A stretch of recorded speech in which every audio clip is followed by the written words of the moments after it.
పార్వతీపురంలో మాజీ ప్రధాని అటల్ బిహారీ వాజ్పేయి విగ్రహ ఆవిష్కరణ కార్యక్రమం.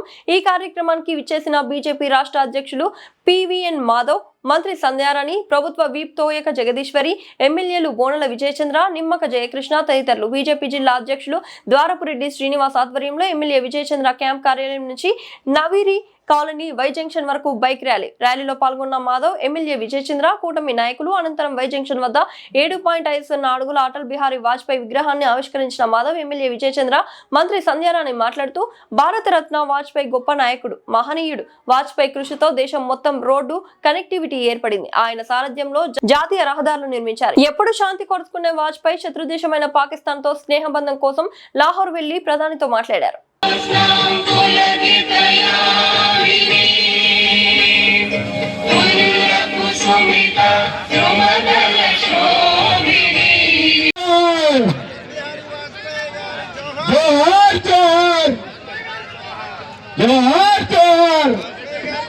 బీజేపీ కార్యకర్తలు కాబట్టి ఆకలిస్తున్నాయి ఫ్రంట్ సీట్లు ఉన్న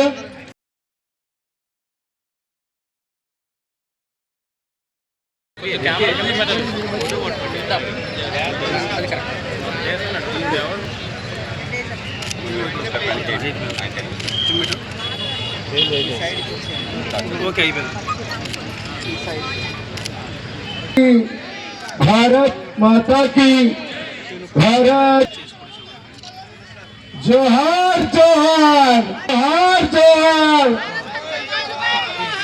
जोहार जोहार।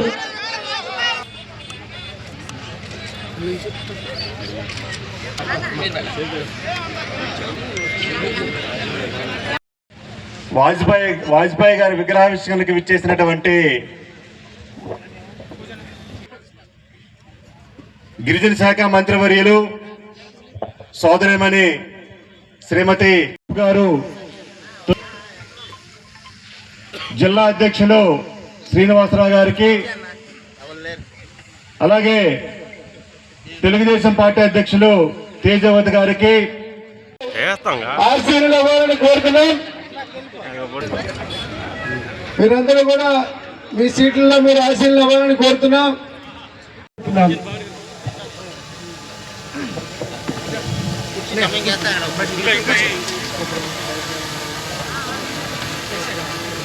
జయకృష్ణ గారి ప్రతి ఒక్కరికి కూడా మనవి చేసుకుంటూ నాకు ఈ అవకాశం ఇచ్చిన రాష్ట్ర పార్టీ పెద్దలకు, జిల్లా పార్టీ పెద్దలకు, జిల్లా వారికి అందరికీ కూడా నమస్కరిస్తూ సెలవు. ప్రభుత్వం ఈవేళ కేంద్రంలో ప్రపంచ దేశాల్లో కూడా ఖ్యాతిని తీసుకొస్తుందని మీ అందరికీ మనవి చేస్తున్నాం.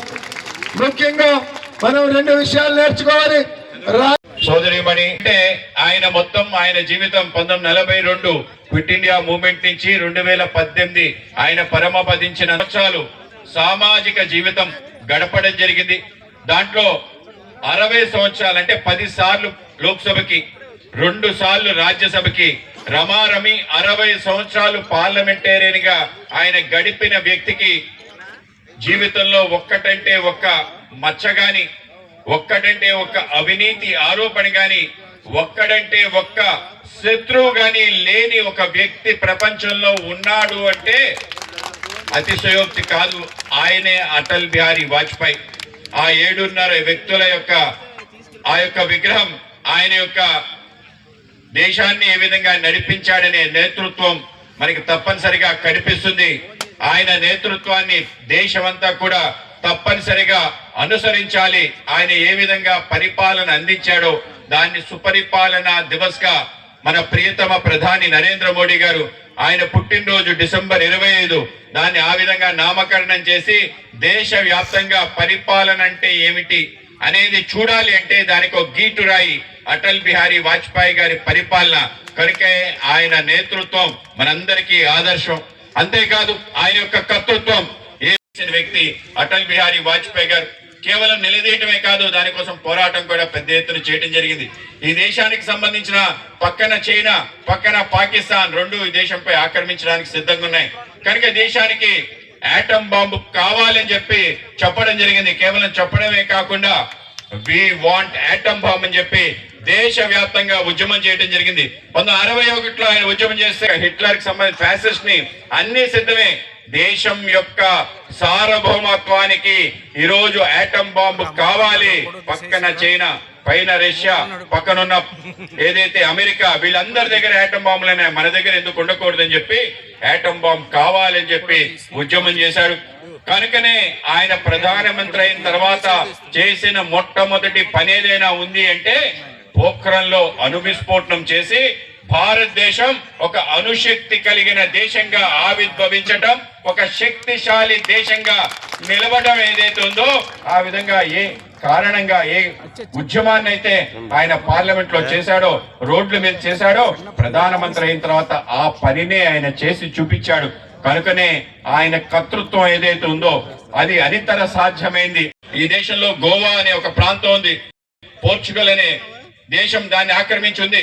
స్వతంత్రం వచ్చిన ఇంకా పోర్చుగల్ గోవాని ఏ విధంగా ఆక్రమిస్తుందని గోవా విముక్తి ఉద్యమం చేసి సుమారు 1959లో ఆయనంతటా ఆయన అక్కడికి వెళ్ళటం, 17 మంది పోలీస్ కాల్పులో చనిపోతే ఆ రోజు నెహ్రూ గారు ఆ రోజు ఆ యొక్క గోవా విముక్తి చేసి గోవాని విముక్తి చేయడంలో అటల్ బిహారీ వాజ్పేయి గారి యొక్క కర్తృత్వాన్ని మనం అందించిన మహోన్నత వ్యక్తి.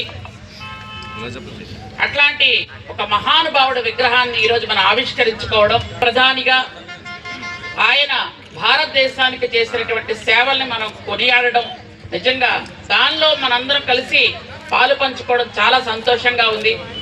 ఈరోజు ఈ కార్యక్రమానికి సభాధ్యక్షులు మా సోదరులు బీజేపీ జిల్లా పార్టీ అధ్యక్షులు శ్రీనివాస్ గారికి, ఈ కార్యక్రమానికి విచ్చేసినటువంటి మా సోదరులు రాష్ట్ర బీజేపీ అధ్యక్షులు మాజీ శాసన మండలి సభ్యులు మాధవ గారికి, నాతో పాటు విచ్చేసినటువంటి కురుపాం శాసన సభ్యురాలు ప్రభుత్వ విప్ అయినటువంటి సోదరి జగదీశ్వరి గారికి, స్థానిక శాసన సభ్యులు సోదరులు విజయ్ చంద్ర గారికి, పాలకొండ ఆ పేరు తెలియని వాళ్ళు ఎవరు ఉండరు. ఎందుకంటే రాజకీయాలు తెలియని టైంలోనే రాజకీయం అంటే ఏంటో చూపించి ఒక వ్యక్తిగా, ఒక కవిగా, ఒక మహోన్నత వ్యక్తిగా ఉన్నటువంటి ఆ మహానుభావుడు డిసెంబర్ 25, 1924లో మధ్యప్రదేశ్లో జన్మించినటువంటి ఒక మహాయోధుడు అని చెప్పాలి. అలాంటి మహానుభావుడు 96, 98, 99 వరుసగా 3 సార్లు కూడా ప్రధానమంత్రి స్థాయిలో ఉండి పాకిస్తాన్ భారతదేశంలో కూడా మనం విరోధులుగా కాదు స్నేహంగా ఉండాలి అని లాహోర్తో బస్సు వేయించి శాంతి చర్చలు చేయించినటువంటి మహాపుణ్యాత్ములు ఆయన. అలాంటి మనిషి విగ్రహం ఇక్కడ మనం పెట్టుకోవడం నాకు చాలా సంతోషంగా ఉంది. ఈరోజు మనం బయటకు ఎక్కడికైనా వెళ్తే మనకు రోడ్డు ఉందా అని అడుక్కుంటాం. యాక్చువల్గా ఈ రోడ్డు కావాలి, ఆ రోడ్డు కావాలని. ఆ రోజుల్లోనే జాతీయ రహదారులు అంటే ఎలా ఉండాలి అని సువర్ణ చతుర్ముఖి అని జాతీయ రహదారులు వేయించినటువంటి ఒక మహానుభావుడు ఎవరు అంటే అటల్ బిహారీ వాజ్పేయి అని గర్వంగా చెప్పుకోగలం. ఈరోజు ప్రతి రాష్ట్రానికి కనెక్టివిటీ కానీ, ప్రతి రాష్ట్రాలతో పాటు రాజధానుల కనెక్టివిటీ కానీ ఈరోజు మనం సునాయాసంగా విజయవాడ, హైదరాబాద్ ఇట్లాంటి నగరాలు వెళ్ళిపోతున్నాము అని అంటే ఆ మహానుభావుడు ఆ రోజు వేసినటువంటి ఒక సంస్కరణలు అవి. ఆయన రాజకీయం కూడా చాలా సౌమ్యంగా, నెమ్మదిగా అటువైపు వాళ్ళని ఆకర్షించుకొని ఆయన మార్గంలో తెచ్చుకోవడంలో ఆయన దిట్ట అని మనందరికీ తెలుసు.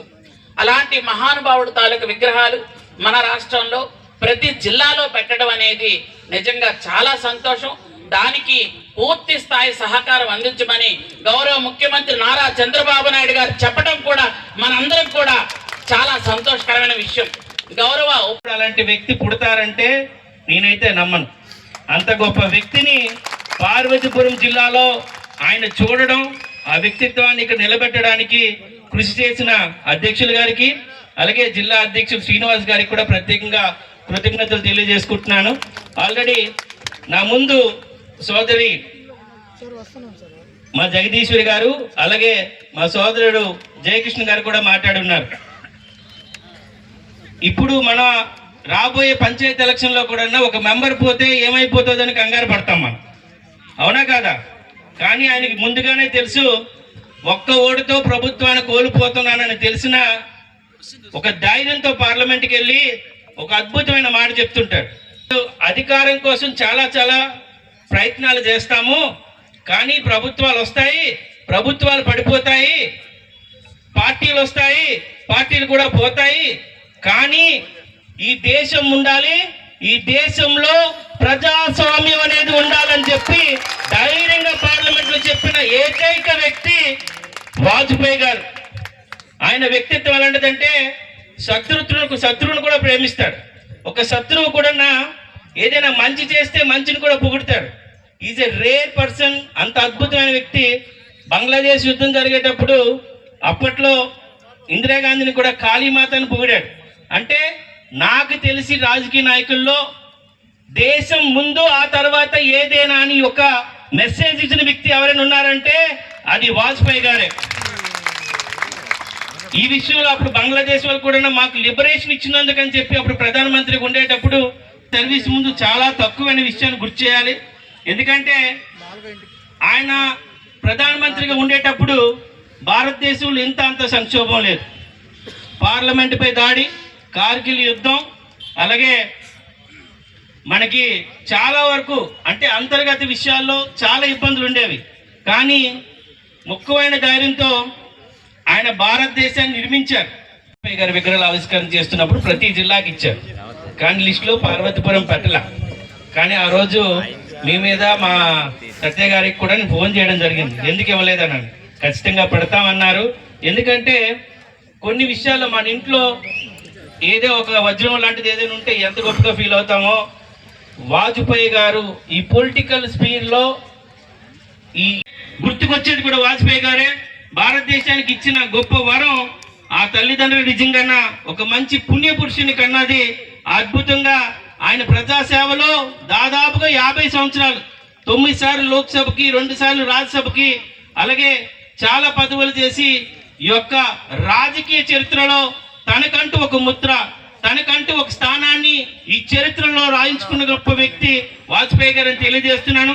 అంత గొప్ప వ్యక్తి ఈరోజు మన ఊర్లో ఉండడం, మన ఊరు నుంచి వచ్చేటప్పుడు కూడా చూడడానికి ఇంత మంచి విగ్రహాన్ని ఇక్కడ పెట్టించిన బీజేపీ అధిష్టానికి ప్రత్యేకంగా కృతజ్ఞతలు తెలియజేసుకుంటున్నాను. ఎందుకంటే ఆయన గురించి ఒక చరిత్ర, రాజకీయ నాయకుడు ఎదగాలనుకునేవారు నిజంగా ఆయన గురించి తెలుసుకుంటే చాలు ఒక అద్భుతమైన పాలిటిక్స్ చేయగలుగుతారు, రాణిస్తారనే విషయాన్ని ఆయన నిలువెత్తి నిదర్శనంగా మనందరం గుర్తించాల్సిన అవసరం ఉందని తెలియజేస్తూ ఇంత మంచి కార్యక్రమానికి పిలిచిన